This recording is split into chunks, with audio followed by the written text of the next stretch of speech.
je m'appelle Randall Schordorfer, je suis avocat inscrit au barreau de Besançon. J'ai défendu Jonathan Daval devant la cour d'assises de Haute-Saône et je suis le co-auteur avec Frédéric Gilbert du livre « Je voulais qu'elle se taise ».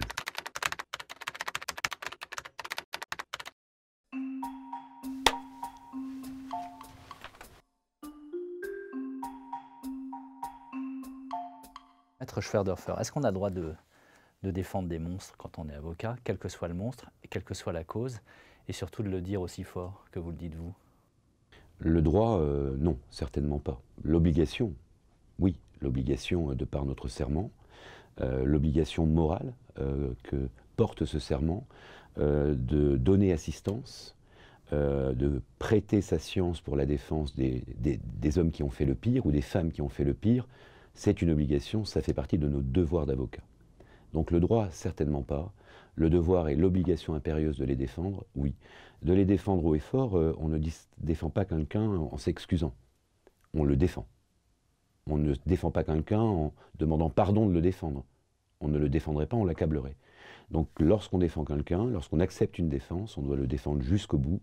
Et c'est pour ça que chaque fois que je défends quelqu'un qu'on qualifie de monstre, je dis très souvent que j'ai eu l'honneur de défendre. Parce que c'est l'honneur de ma profession. Alors vous avez eu l'honneur de défendre Jonathan Daval, qu'on a accusé médiatiquement d'avoir commis un féminicide. Et vous avez tenu des propos qui ont été parfois considérés comme choquants pour le défendre, justement. Vous savez, une défense, c'est pas non plus fait pour plaire à l'opinion publique. Mon travail, ma défense n'est pas faite pour plaire au procureur de la République, à l'opinion publique, aux médias. Elle est faite pour être efficace dans une cour d'assises. Le travail que nous avons fait pour Jonathan Daval a pu choquer certaines personnes, choquer l'opinion publique. On n'est pas jugé par l'opinion publique dans une cour d'assises, on est jugé par une cour d'assises. Donc choquer l'opinion publique n'est pas quelque chose qui me perturbe. Choquer les réseaux sociaux, provoquer des réactions épidermiques, voire des réactions vindicatives vis-à-vis de moi à cause de certains de mes propos pour la défense de Jonathan Daval, je vous dirais, selon cette expression que j'aime beaucoup, peu me chaud. Ce n'est pas mon problème. Mon problème, c'est quelle va être l'efficacité de la défense que nous faisons dans un dossier pour la personne que nous défendons. C'est la seule question que je me pose. Le reste, ça n'existe pas. Me rendre sympathique ou antipathique vis-à-vis de l'opinion publique, ce n'est pas l'objet de mes interventions. Il n'y avait que des femmes dans les jurés et contrairement à ce que croient certains esprits faibles, j'ai choisi des jurés femmes. Je ne voulais pas de jurés hommes. Parce que les hommes n'auraient pas été capables de juger Jonathan, mais aussi d'apprécier le comportement d'Alexia. Aujourd'hui, dans notre société, seules des femmes sont légitimes à porter un regard critique sur une autre femme. Et nous voulions, et nous avons tout fait pour sélectionner des jurés femmes.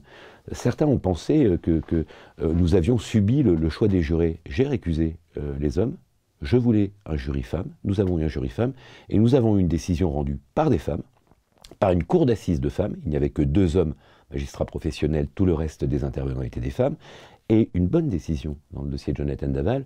Je crois que c'est une des dernières décisions où on est en dessous de 30 ans ou perpétuité pour ce type de fait. Vous disiez à l'instant, seules des femmes, parmi les jurés en l'occurrence, pouvaient apprécier le réel comportement de la victime. Exactement. C'est-à-dire qu'aujourd'hui, il n'y a plus de débat. Les hommes, de toute façon, oser apporter un regard critique, oser apporter une analyse sur le comportement de la victime dans la chose criminelle, c'est interdit. Il y a une doxa morale aujourd'hui. Dès que vous osez apprécier le comportement de la victime, immédiatement, vous salissez la victime. C'est un sacrilège. C'est un sacrilège. Voilà, c'est un crime de lèse-majesté, c'est inconcevable.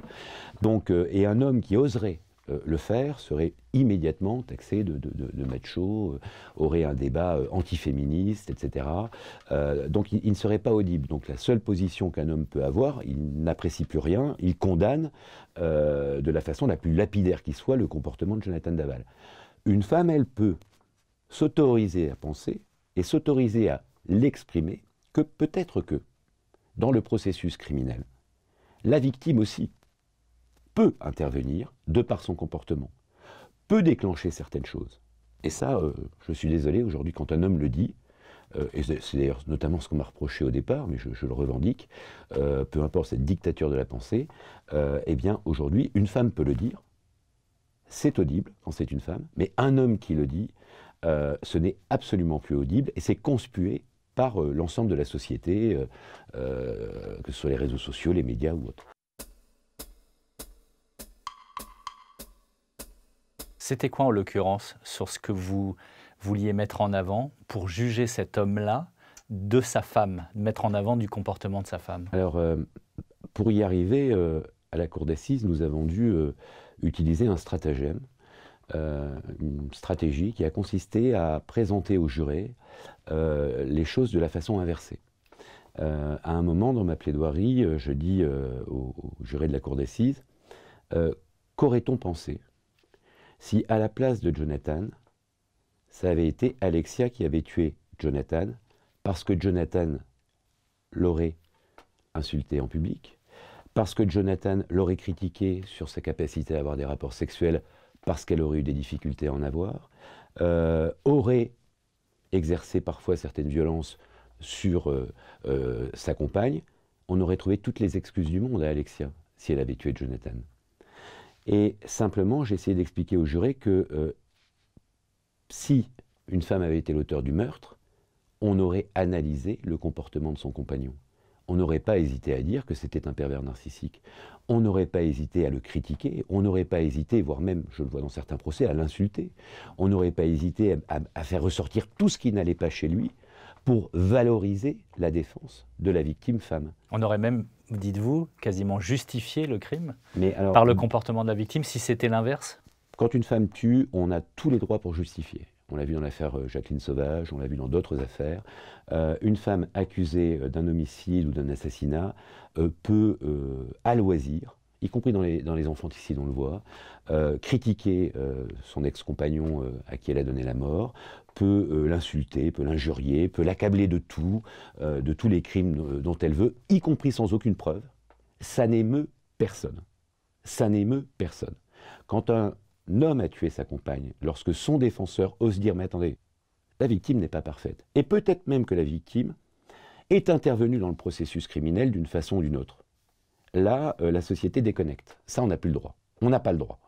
Non, si un homme a tué sa compagne, c'est forcément un féminicide, ce mot ridicule véhiculé par une multitude de personnes sans savoir ce qu'il y a derrière alors qu'il n'existe pas, mais pour essayer de genrer ce type de comportement, si vous voulez. Et là, dès que c'est un féminicide, entre parenthèses, il n'y a plus rien à dire. Est-ce que ça vous arrive en tant qu'avocat d'avoir l'inverse, d'avoir des dossiers et des cas où vous vous servez du caractère féminin de l'agresseur pour accabler la victime? Quand vous défendez une femme, que les choses soient claires, et quand vous défendez une femme qui a tué, c'est là où la société est folle. Vous avez tous les droits. Tous. Il n'y a pas de limite. Procès Jacqueline Sauvage, vous pouvez tout dire sur l'homme qui a été tué. Vous pouvez dire que c'était un pervers sexuel, vous pouvez dire que c'était un agresseur, vous pouvez dire que c'était un homme violent, alcoolique, même s'il n'a jamais bu une goutte d'alcool, vous avez tous les droits et vous ne susciterez aucune émotion dans l'opinion publique, aucune émotion de la part des journalistes. Vous n'aurez pas un secrétaire d'État qui va venir défendre l'homme victime en disant mais on n'a pas le droit de parler d'une victime comme cela. C'est là où il y a quelque chose de totalement déséquilibré dans notre société, c'est pour ça que mon discours, je le maintiens. Oser dire d'une femme qu'elle a pu avoir un comportement insultant envers son compagnon, rien que ça, c'est trop. C'est inaudible. Comment osez-vous? Elle a été tuée.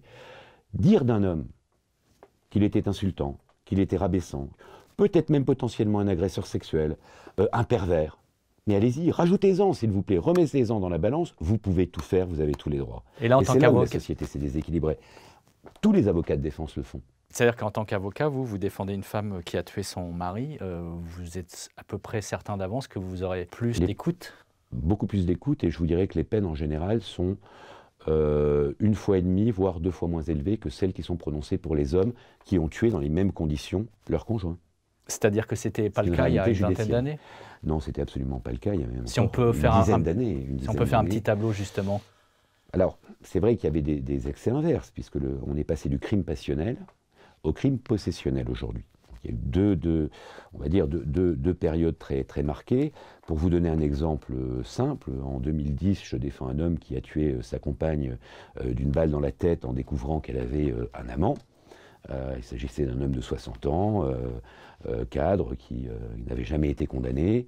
Il a été condamné par la cour d'assises à une peine de 10 ans, requis 15 ans par l'avocat général à l'époque. On est en 2010 et il a exécuté 5 ans. Il a été bénéficié d'une libération conditionnelle au bout de 5 ans. Cette même affaire-là serait jugée aujourd'hui. Il ne serait pas en dessous de 20, voire 25 ans.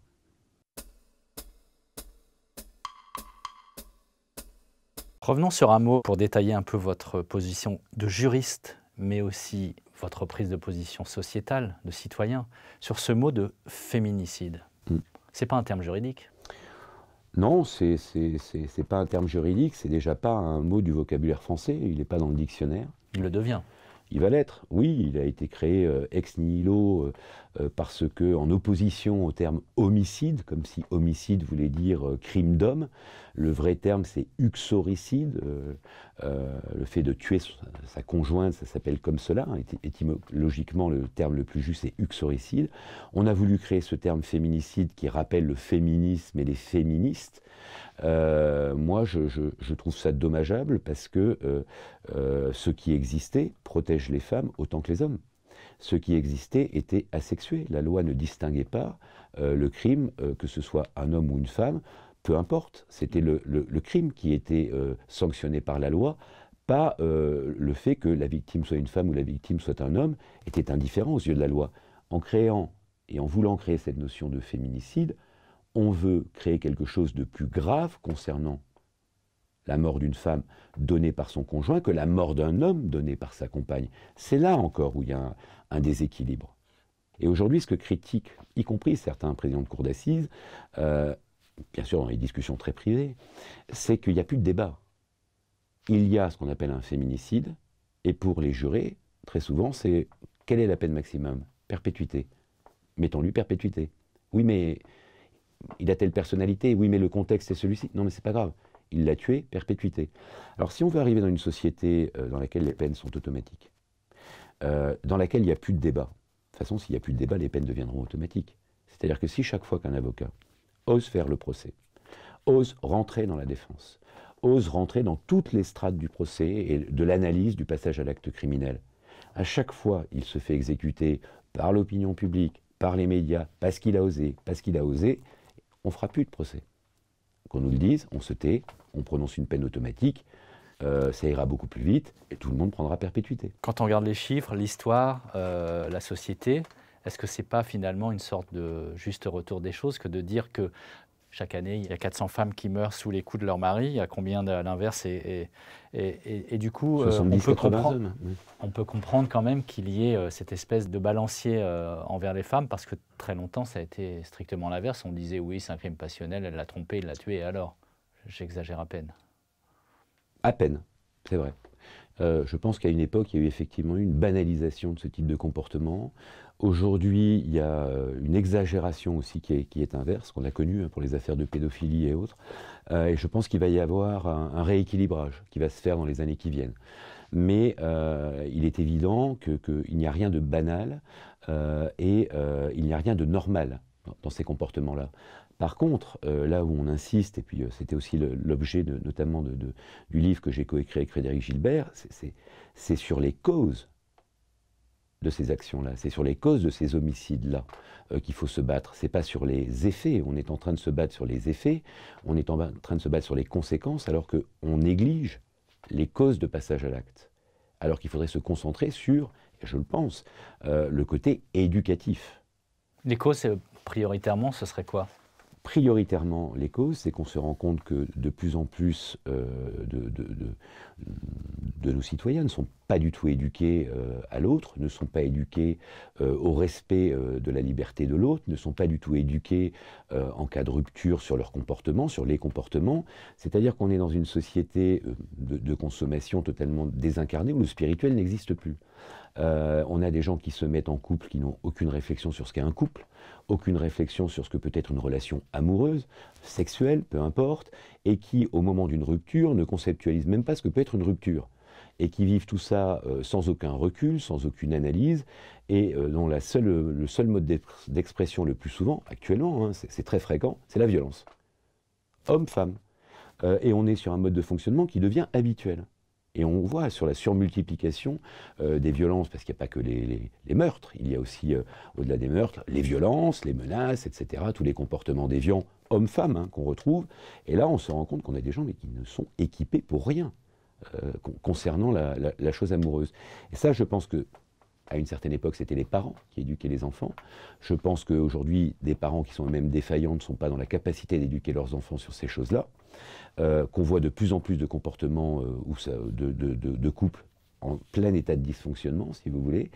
Et il n'y a eu aucune éducation. Donc je pense qu'à part l'école, qui devrait plus s'investir aujourd'hui, avec notamment des intervenants extérieurs, justice, médicale, etc., tant qu'il n'y aura pas un travail de fond qui sera fait sur de jeunes sujets qui se développent et qui vont devoir acquérir des principes, des valeurs, nous aurons des jeunes gens, des jeunes femmes qui de plus en plus n'auront aucune analyse de rien et s'exprimeront par la violence.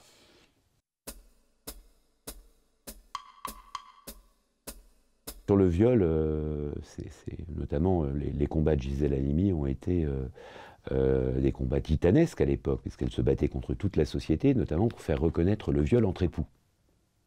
C'était quand même pas rien, si vous voulez. À une époque où, quand elle se battait dans les cours d'assises, au contraire de certaines féministes d'aujourd'hui qui se battent sur leur tabouret à la télé, quand elle se battait dans une profession difficile pour faire avancer la société et la loi, les peines étaient très basses pour les affaires de viol. Les poursuites étaient assez peu fréquentes, et puis le viol entre époux n'était même pas reconnu, puisqu'on ne pouvait pas violer sa compagne, puisqu'il y avait le devoir conjugal. C'est vous dire si les combats étaient compliqués à mener à l'époque, ce n'étaient pas les combats d'aujourd'hui. Elle y est arrivée et elle a fait reconnaître tout ça. Il y a eu une très nette augmentation des peines prononcées par les cours d'assises. Et je vous dirais, tant mieux, parce que le viol est un crime, et en tant que crime, bien évidemment, mérite d'être sanctionné comme la loi le prévoit. Personne ne s'en plaint de ça. Par contre, attention, c'est pas parce qu'il y a une plainte que les faits sont vrais. C'est pas parce qu'une femme accuse que c'est vrai. Aujourd'hui, il y a une dictature instillée par MeToo et Balance ton porc qui effectivement, je trouve, ont profondément déséquilibré la chose judiciaire, qui voudrait que chaque plainte, ou chaque accusation d'une femme, la femme doit être crue. Et ça, je trouve ça consternant, terrifiant. C'est-à-dire que la parole de la femme deviendrait, qui est une accusation, deviendrait aussi une preuve. Et l'homme victime de cette parole serait automatiquement coupable, ou un agresseur sexuel, ou un violeur. Et c'est là où la justice essaye de faire son travail en disant, attendez, on va quand même enquêter. Il ne suffit pas d'accuser pour que ce soit vrai.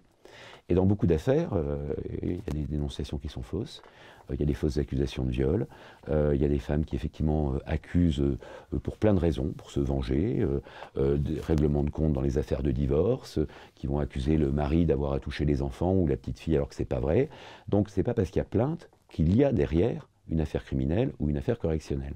Donc moi je me méfie beaucoup de ces statistiques. Deuxièmement, la justice n'est absolument pas clémente avec les personnes coupables de viol, mais récemment nous avons eu l'acquittement d'un homme qui était, d'un soignant qui était accusé par son ex-maîtresse de l'avoir violé.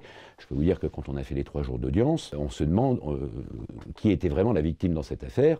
C'était plutôt celui qui était accusé que celle qui accusait. Vous voyez, donc toutes les victimes ne sont pas des vraies victimes, et il y a des victimes qui sont plus coquines que victimes, ce qui était le cas dans ce dossier-là. Donc il faut aussi se méfier de cette dictature qui voudrait qu'aujourd'hui, une femme accuse, et c'est vrai. Et elle est tellement présente, cette dictature, qu'à l'heure où on parle, vous avez par exemple un présentateur comme M. Bourdin, qui, parce qu'il est accusé, eh bien, est immédiatement déjà condamné par l'opinion publique, et puis parce que les directions de chaînes de télé ne sont pas très courageuses et sont très sensibles à l'opinion publique, et Dieu sait que l'opinion publique ne se trompe jamais, qui décide d'écarter le présentateur. Bon, si dans 3 ans il est innocenté, c'est pas grave, on aura détruit sa vie professionnelle, peut-être sa vie personnelle, mais bon, s'il a été accusé, il n'y a pas de fumée sans feu.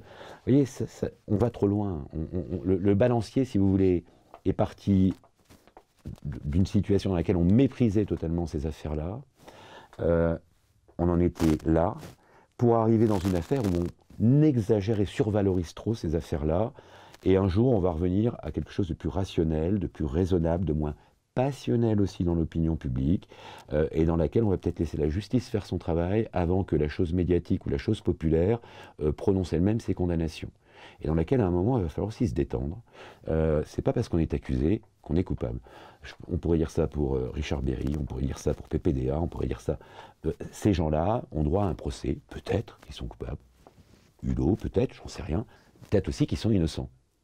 Et avant de prononcer la condamnation, laissons la justice prononcer la condamnation.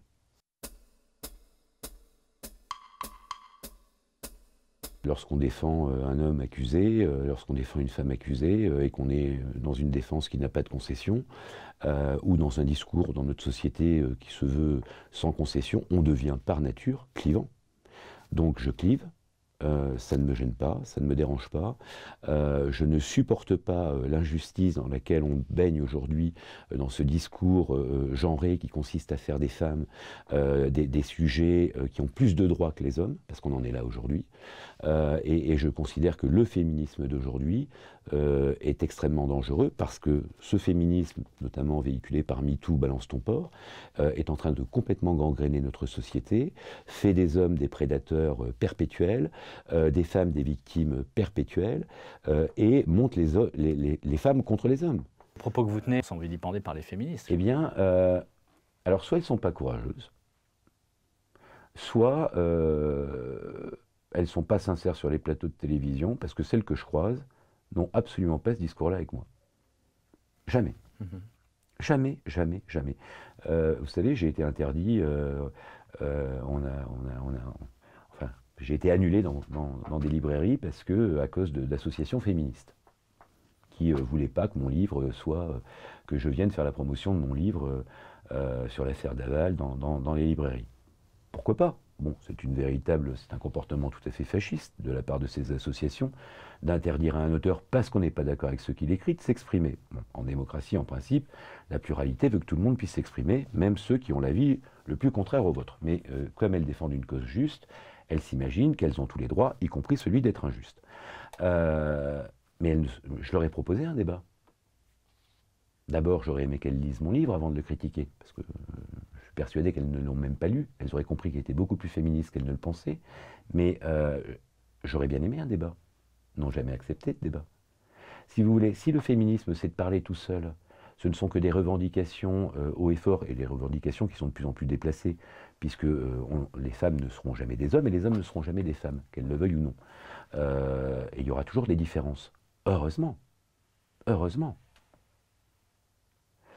Eh bien, moi, je suis ouvert au débat. Je suis ouvert au débat. Après, qu'on soit extrêmement clair, moi, je suis pour la société égalitaire, égalité entre les hommes et les femmes, ça me va merveilleusement bien, mais il est hors de question que je considère que les femmes sont mieux que nous parce que ce sont des femmes. Ce serait aussi idiot que de considérer que les hommes sont moins bien que les femmes parce que ce sont des hommes. C'est le cas aujourd'hui. C'est ça qui me dérange aujourd'hui. On est rentré dans la société de misandre, alors qu'on a été pendant très longtemps dans la société de la misogynie, on est rentré dans la société de la misandrie. J'espère que bientôt, la prochaine étape sera la société de l'égalité entre les hommes et les femmes. C'est pour ça aussi que je me bats, moi, pour que les hommes aient autant de droits que les femmes. Et il sera temps qu'un jour les hommes en aient autant que les femmes, notamment sur les gardes d'enfants, dans le cadre de séparation où les hommes sont très fréquemment lésés, sur les sanctions qui sont prononcées, qui sont beaucoup moins lourdes au niveau judiciaire qu'elles ne le sont pour les hommes. Donc effectivement, je souhaiterais qu'un jour les hommes aient les mêmes droits que les femmes. Et là, c'est un nouveau combat, même si celui-ci n'est pas audible dans la société genrée dans laquelle nous vivons. Ça, c'est considéré comme extrêmement provocateur aujourd'hui, ces propos-là. Moi, ce que je considère comme provocateur, c'est la société d'aujourd'hui. Mes propos sont rationnels. Mes propos sont les propos de quelqu'un qui ne cherche que, effectivement, ce que cherchaient les féministes des années 70-80, l'égalité, pas l'inégalité. Vous disiez, j'ai le devoir, de par mon serment d'avocat, de défendre par tous les moyens possibles mon client, Jonathan Daval et d'autres, compris en montrant du doigt le comportement de la victime, sous-entendu qui a peut-être suscité cette violence. Que vous disiez ça devant les prétoires et devant les jurés, on le comprend, mais on sent bien qu'au-delà de ça, ça devient une prise de position sociétale, politique, et que ça déborde le cadre de la justice. Vous avez conscience d'être finalement un mâle blanc de à peu près 50 ans qui incarne cette parole qui est vraiment aujourd'hui considérée comme machiste, rétrograde et dénoncée par tous les féminismes?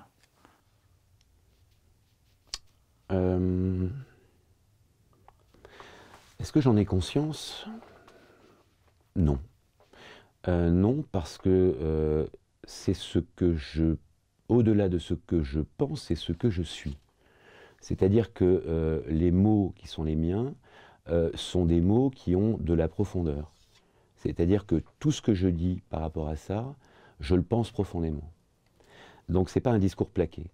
Je ne retranche rien à ce discours et je ne concède rien à ce discours parce que je considère qu'en face, nous avons un discours qui n'est pas dans la raison, qui est un discours superficiel, qui est un discours politisé, qui est un discours dogmatique. Il est facile d'avoir le discours qu'on a en face, et je dis qu'aujourd'hui le féminisme, c'est presque un combat de lâches.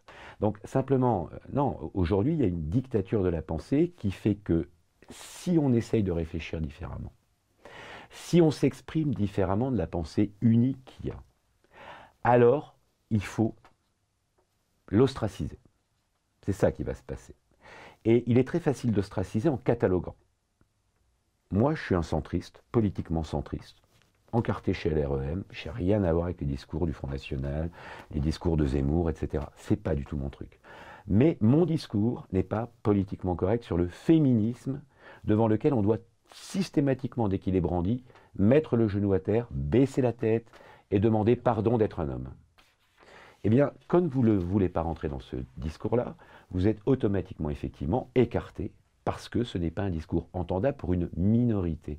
Je ne suis pas persuadé que la majorité ne se reconnaisse pas dans ce discours-là. Mais cette minorité-là fait peser une véritable dictature sur les discours qu'on va passer, qu'on va entendre ou qu'on va valoriser. Vous êtes quand même pris au jeu médiatique, notamment avec cette affaire Daval. Mais la chose médiatique n'est pas quelque chose de sale. En France, on est extraordinaire. J'ai même eu des journalistes qui m'ont demandé pourquoi je répondais à leurs questions. Ne m'en posez pas. Je ne répondrai pas. Non, mais je n'ai cherché personne, mais je n'ai rien contre la chose médiatique. Je ne trouve pas anormal que les avocats soient médiatiques. Je ne trouve pas dévalorisant de passer à la télévision, de participer à une émission de télévision. Moi, je fais partie de ceux qui aimeraient que les procès soient même filmés.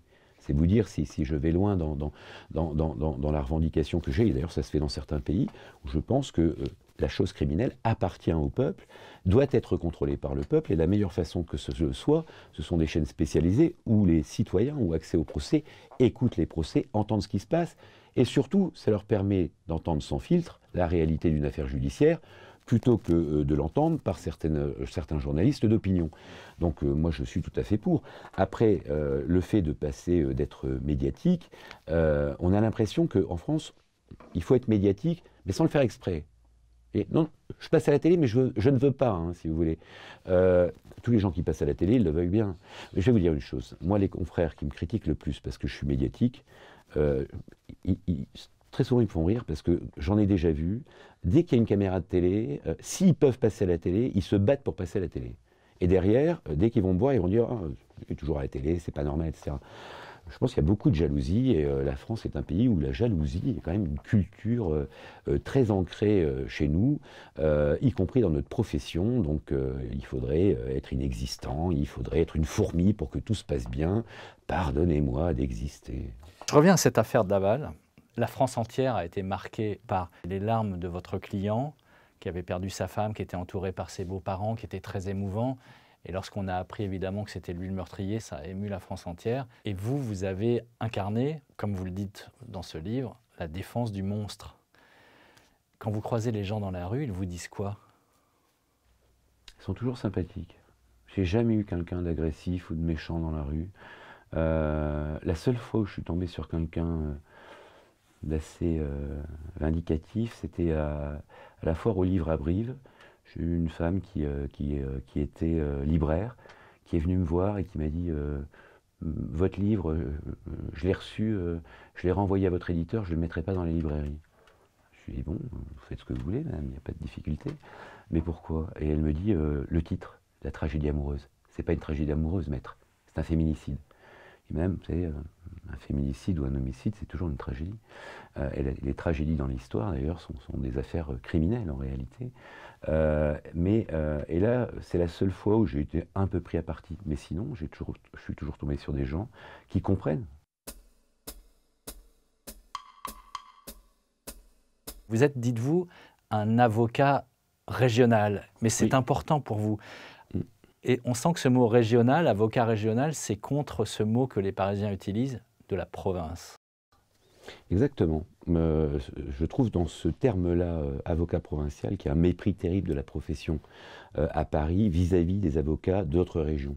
D'abord, dans toutes les régions de France où je travaille partout, il y a des avocats brillants, que ce soit Saint-Étienne, que ce soit Aix-en-Provence ou ailleurs, Montpellier, j'en connais plein, ou Lyon, qui sont aussi bons, voire même meilleurs que beaucoup d'avocats parisiens. Donc le fait d'être avocat à Paris ne fait pas de vous, parce que le point géographique n'a jamais fait de quelqu'un de talentueux ou d'intelligent parce qu'il exerce à Paris. Donc je refuse cette dictature de la profession qui veut que pour exister vraiment, il faut être inscrit au barreau de Paris. Je n'irai pas au barreau de Paris, j'ai eu des propositions, je les ai toutes rejetées, merci, au revoir. Pour moi, je considère qu'il est plus valorisant d'être au barreau de Besançon que d'être au barreau de Paris.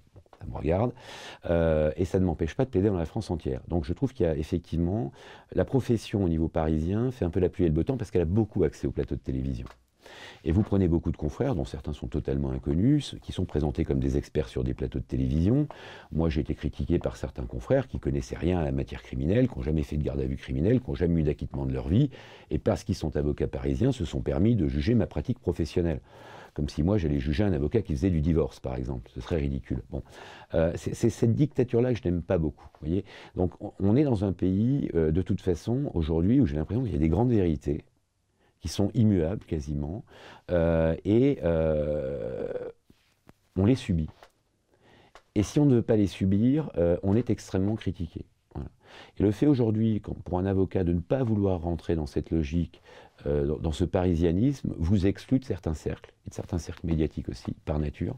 Moi, je suis souvent appelé pour aller sur des plateaux, mais depuis Besançon, je ne peux pas y aller, et donne une image aussi un peu faussée, peu représentative en réalité, d'une partie de la profession qui, elle, gère les vraies affaires criminelles en province, les grosses affaires criminelles, loin de la petite strate parisienne.